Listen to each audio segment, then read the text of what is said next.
BSc first year में mathematical concept physical chemistry का ये टॉपिक है, जिसके की अकॉर्डिंग यहाँ दिया गया है परम्यूटेशन और कॉम्बिनेशन। आज अपन पढ़ेंगे परम्यूटेशन और कॉम्बिनेशन, ठीक है। तो इसका फॉर्मूला होता है, परम्यूटेशन को अपन कैपिटल P से डिनोट करते हैं और इसका फॉर्मूला होता है कैपिटल P जिसकी तरफ लेफ्ट साइड ऊपर लिखा हुआ है N और राइट साइड नीचे लिखा हुआ है R is equal to N के साथ में एक साइन लगा हुआ है, जिसका कि साइन लगा हुआ है फैक्टोरियल का N फैक्टोरियल, खींच के नीचे डॉट आता है, ये फैक्टोरियल का साइन होता है। इसका मतलब मैं बताती हूँ आपको, n factorial upon n minus r factorial, ठीक है। तो अगर p अपन को ये फॉर्मूला बनाना आ जाता है, अपन को कोई भी सवाल दिया गया है जिसमें अगर अपन को फॉर्मूला बनाना आ जाता है परम्यूटेशन का, कि परम्यूटेशन के फॉर्मूले में n की जगह क्या आएगा और r की जगह क्या आएगा, तो अपन सिंपली इसे परम्यूटेशन निकाल सकते, परम्यूटेशन की वैल्यू निकाल सकते हैं, जिसका फॉर्मूला होता है n factorial upon n minus r का फैक्टोरियल, ठीक है। तो अब फैक्टोरियल का मतलब क्या होता है? फैक्टोरियल का मतलब होता है, जैसे मान लीजिए 10 फैक्टोरियल दिया हुआ है अपन को, 10 और उसके आगे फैक्टोरियल का साइन लगाया गया है, तो इसका मतलब होता है 10 into 9 into 8 into 7 into 6 into 5 into 4 into 3 into 2 into 1, ठीक है। यानी कि जो भी संख्या आपको दी गई है जिसके आगे फैक्टोरियल का साइन लगाया गया है, वो संख्या और उससे पहले वाली सभी संख्याओं का गुणनफल 1 तक, ठीक है, उससे पहले वाली सभी संख्याओं का गुणनफल क्या कहलाता है? फैक्टोरियल कहलाता है। तो मान लीजिए अगर यहाँ पर n की जगह दिया गया है 7 फैक्टोरियल दिया गया है, तो क्या आएगा? 7 into 6 into 5 into 4 into 3 into 2 into 1, ठीक है। यानी 7 से लेके 1 तक के जितनी भी राशियां हैं उन सभी का गुणनफल आएगा। ये आपने ये फैक्टोरियल का मतलब होता है। अब यहाँ पर n का मतलब है कुल वस्तुओं की संख्या, ठीक है, कुल वस्तुओं की संख्या। ये अपन जो भी एग्जाम्पल दिया होगा उसको पढ़कर अपन निकालेंगे, कुल वस्तुओं की संख्या। और r यहाँ पर है वे वस्तुएं जो n में से ली गई हैं, ठीक है। जैसे कई सारे एग्जाम्पल्स होते हैं ना कि एक बकेट के अंदर 7 बॉल्स रखी गई है जिसमें से अपन ने 2 निकाल ली हैं, तो उसके अंदर कुल वस्तुओं की संख्या तो हो जाएगी n, और r स्मॉल r क्या होगा? वे वस्तुएं जो n में से निकाली गई हैं, ठीक है। अब इसके अंदर देखते हैं अपन, कुल वस्तुएं n में से यदि p एक प्रकार की हैं, q दूसरे प्रकार की हैं और r जो है ये तीसरे प्रकार की वस्तुएं हैं, तो इसमें p q r 3 तरीके की वस्तुएं हैं। जैसे मान लीजिए एक बकेट के अंदर 7 बॉल्स है, जिसमें से 2 जो है वो लाल कलर की है, 3 जो है वो पीले कलर की है और बाकी जो 2 बची है वो नीले कलर की है। तो n कुल वस्तुओं यानी कि n में से यदि p एक प्रकार की है, q दूसरे प्रकार की है और r जो है तीसरे प्रकार की है, तो परम्यूटेशन का फॉर्मूला क्या हो जाएगा? n फैक्टोरियल, यानी कि कुल वस्तुओं की संख्या का फैक्टोरियल अपॉन अलग अलग तरीके की जितनी चीज़ें हैं, यानी p का फैक्टोरियल, q का फैक्टोरियल और r का फैक्टोरियल, ठीक है। फैक्टोरियल को इंग्लिश में बोलते हैं क्रम गुणित। तो ये था आपका परम्यूटेशन। तो एक बार वापस देख लीजिए, परम्यूटेशन का फॉर्मूला किस तरीके से होता है? p के ऊपर लेफ्ट साइड में ऊपर लिखा होता है n और राइट साइड में नीचे लिखा होता है r, और इसका फॉर्मूला होता है n factorial upon n minus r का फैक्टोरियल। n जहाँ पर होती है कुल वस्तुओं की संख्या और r वहाँ पर होती है वे वस्तुएं जो n में से ली गई हैं। नेक्स्ट आता है अपना कॉम्बिनेशन। अब कॉम्बिनेशन का फॉर्मूला होता है c की पावर c में लेफ्ट साइड में ऊपर n लिखा हुआ है और राइट साइड में नीचे r लिखा हुआ है, सेम परम्यूटेशन की तरह ही है, लेकिन इसका फॉर्मूला थोड़ा अलग होता है। इसका फॉर्मूला होता है n फैक्टोरियल अपॉन r का factorial into n minus r का फैक्टोरियल। परम्यूटेशन में क्या था? केवल n factorial upon n minus r का फैक्टोरियल, लेकिन कॉम्बिनेशन में साथ में क्या है? अपॉन के अंदर r का फैक्टोरियल अलग से अटैच्ड है।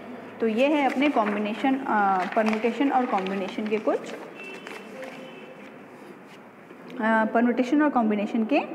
फॉर्मूलाज। तो ये 2 फॉर्मूलाज आज अपन ने पढ़े। नेक्स्ट क्लास में देखते हैं अपन इनके एग्जाम्पल किस तरीके से अपन सॉल्व करते हैं, परमुटेशन के और कॉम्बिनेशन के।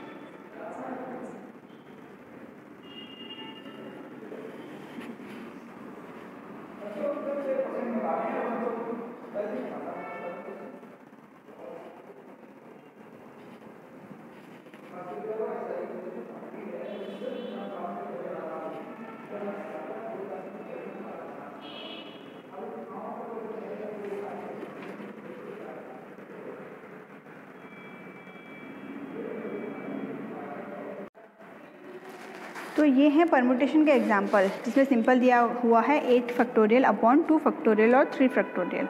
तो किस तरीके से निकालेंगे, अगर 8 दिया हुआ है तो 8 से पहले की जितनी भी वैल्यूज़ हैं उन सबका गुणनफल होगा, यानी 8 × 7 × 6 × 5 × 4 × 3 × 2 × 1 अपॉन 2 का फैक्टोरियल दिया हुआ है तो 2 × 1 इंटू 3 का फैक्टोरियल दिया हुआ है तो 3 × 2 × 1।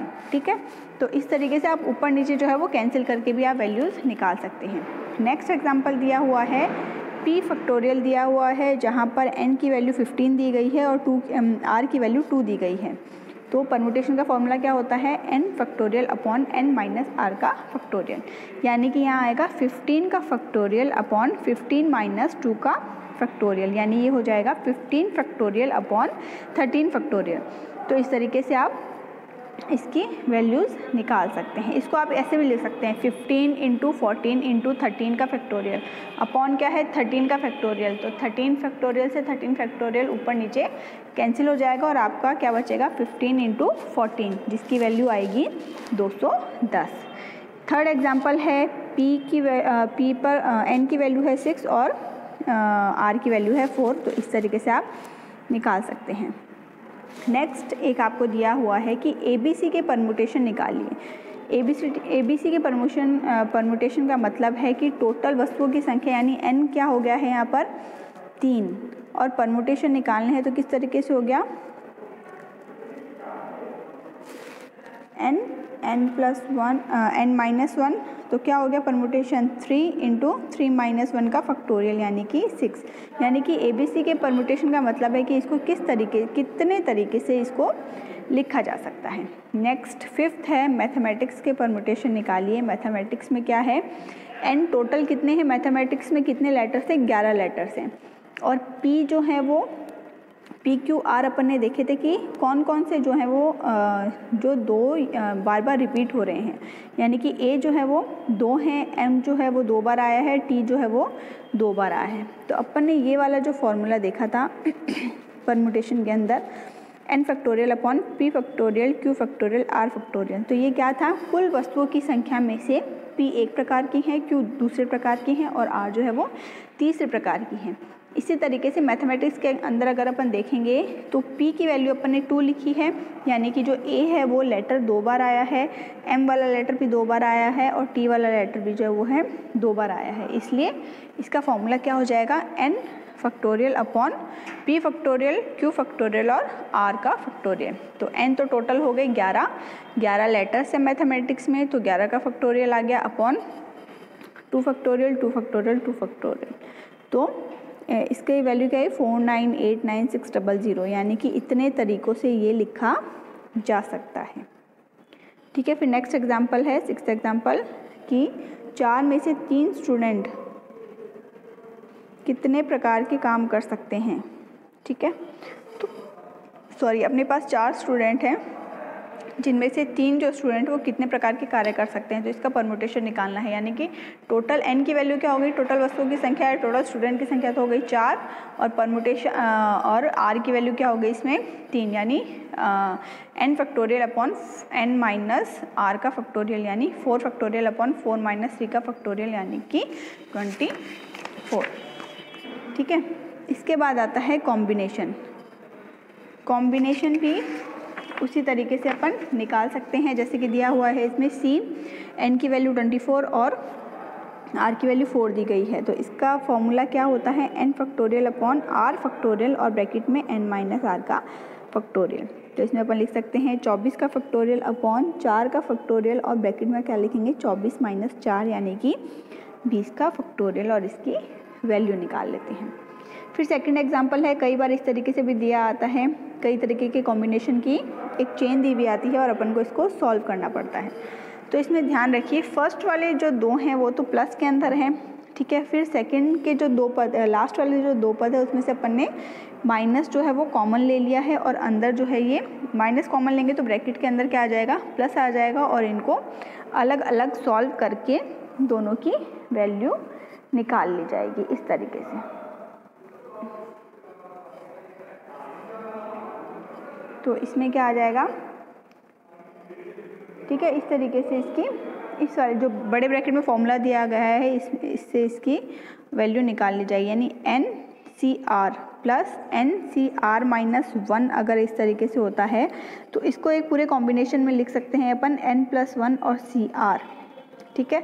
यानी कि इसके अंदर दिया गया है, अगर कॉम्बिनेशन के अंदर कॉम्बिनेशन में N और R है और प्लस या माइनस के अंदर कॉम्बिनेशन में ही n और r-1 है, जैसे कि अपन देखें सेकंड वाले एग्जांपल के अंदर नीचे ऊपर तो सेम है सबके 15 15 15, यानी n तो सेम है सब में लेकिन r अलग अलग है, 6 7 8 9 अलग अलग r हैं। तो इसमें क्या बताया गया है, जो बड़े ब्रैकेट में फॉर्मूला लिखा गया है उसके अनुसार है कि अगर r और r-1 ये दोनों प्लस के अंदर इनके पद आते हैं तो क्या करते हैं अपन, इनकी n के अंदर एक घात बढ़ाकर और नीचे r लिख देते हैं, ठीक है। तो इस फॉर्मूले के अकॉर्डिंग क्या हो जाएगा, इस तरीके से अपन इसको सॉल्व कर लेंगे, ठीक है। तो 16C9 माइनस 16C7 और इन दोनों को सॉल्व करके अपन क्या कर सकते हैं, फॉर्मूला निकाल लेंगे जिसकी वैल्यू आएगी 0।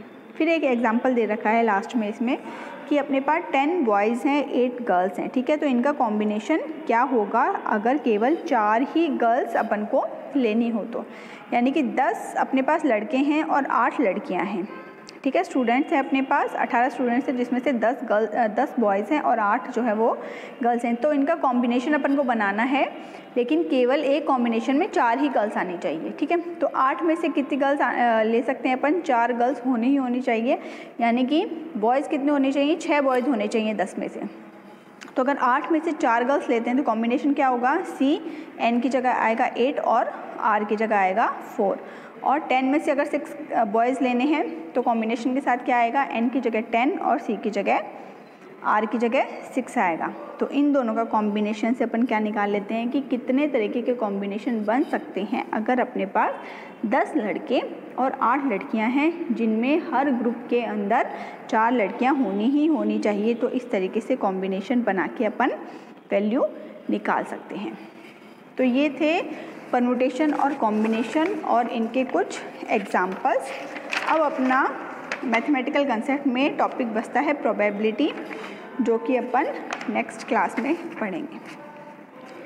तो इसके जो 4 एग्जाम्पल दिए हुए हैं, 5 एग्जाम्पल दिए हुए हैं, इस तरीके से आप लोग इनको आगे भी कीजिएगा।